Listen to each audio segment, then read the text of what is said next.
ఉమ్మడి ఆంధ్రప్రదేశ్ విభజనపై మాజీ ఎంపీ ఉండవల్లి అరుణ్ కుమార్ పోరుబాట వీడడం లేదు. పాత అంశాలను సమయం వచ్చినప్పుడల్లా ప్రస్తావిస్తూనే ఉన్నారు. రాష్ట్ర విభజన రాజ్యాంగబద్ధమా కాదా అనే దానిపై పార్లమెంట్లో చర్చ జరగాలని మరోసారి డిమాండ్ చేశారు. ఏపీ రీఆర్గనైజేషన్ బిల్ పార్లమెంట్లో పాస్ అయి నేటితో 10 ఏళ్లు పూర్తయిందన్నారు.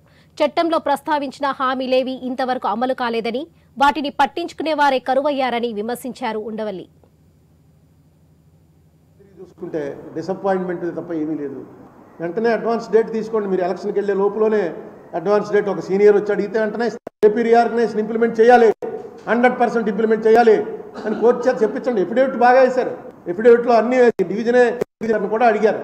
ఆంధ్రప్రదేశ్ గవర్నమెంట్ అడిగింది. మనకు అక్కడి నుంచి రావాల్సినవి సుమారు 1,40,000 కోట్ల రూపాయలు మనకి తెలంగాణకి మనకి డిస్ప్యూటెడ్ మనీ. ఈ షెడ్యూల్ 10, 11, 9, 10 దాని మీద అసలు ఏమీ ఉండదు. మేతరాళ్ళు ఏం అడగరు. పవర్ అడ్జస్ట్మెంట్ ఏదో చేసుకుంది, అదో 3,000, 4,000 కోట్లు ఉంది, అది రాదు.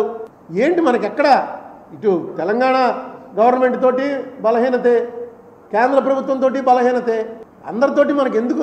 మీరు అడుగుతున్నది మీకోసమా? 10 ఏళ్ళు పూర్తయి